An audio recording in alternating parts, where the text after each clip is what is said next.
It wasn't too long ago that all of Ford's performance divisions existed separately throughout the world. For instance, you had FPV in Australia, you had SVT in North America, and then in Europe you had the Rally Sport division, RS. And then a beautiful thing happened. They all came together under one brand called Ford Performance. And this was great because that gave us access to stuff that we were missing out on. Let's take the Focus, for example. Now, in its regular version, it already got an infusion of European style with its utility. And then we got an ST version, which was kind of expected, but we really wanted one with RS in its blood. And we finally got that this year.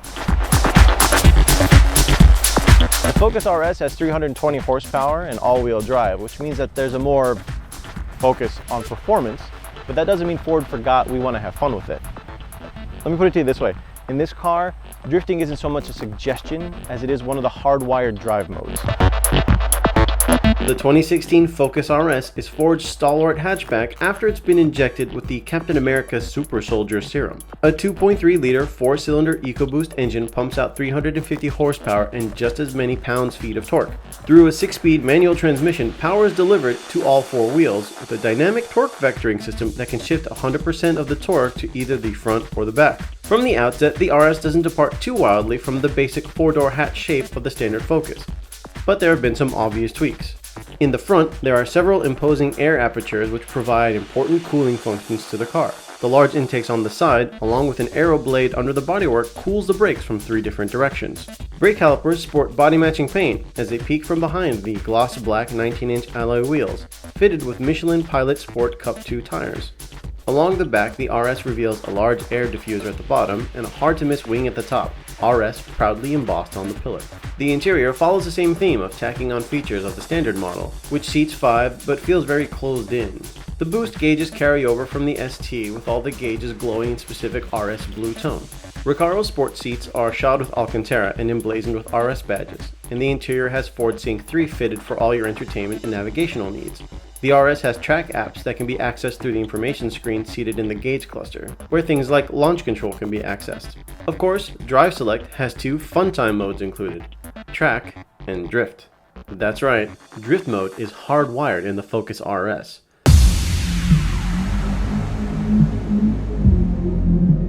The torque vectoring system works with the ESC to get the Focus to oversteer, but then helps the driver balance things along.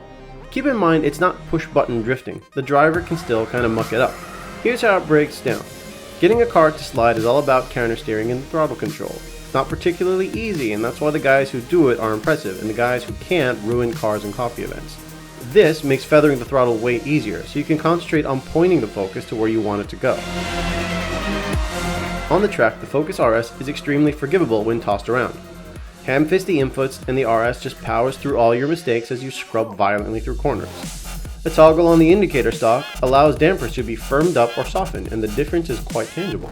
Finesse is rewarded, but not by much, and here's where you start to get the sense that maybe precision track labs aren't really what this car is built for. The Rally Sport heritage of the car is really noticeable on the tarmac, and I get the sense that a mixed surface stage would be where the car would really shine. Indeed, with a 0 to 60 of 4.7 seconds and a top speed of 165 miles per hour, that and its power output add up to a serviceable rally car that's been smuggled into civilian hands. Apart from that, the performance pretense really feels like a front for a car that's just fun to whip around. It's similar in that way to the BMW M2, where you could technically drive it for performance, but sort of don't care how fast your laps are because you're just having too much of a blast. Taken for what it is, outside of track tomfoolery, the RS feels like, well, Ford Focus. You get 90 cubic feet of passenger space, but about 20 cubic feet of rear cargo volume, 3 less than the ST and the standard Focus hatchback. The aggressive looks certainly make it stand out, but the limited color palette doesn't do much to support it. The nitrous blue has become the RS's signature look. But if that doesn't do it for you, then your choices are either black or gray or white. It's kind of a sad collection of cold colors for such an exciting car. I'd take a red one myself. For all the waiting we had to do for the hottest hatchback Ford has to offer, the Focus RS certainly satisfies when engaged in fun mode. It starts at around $36,000, which is a pretty penny for a half-toy, half-daily commuter. They've been hard to come by, too.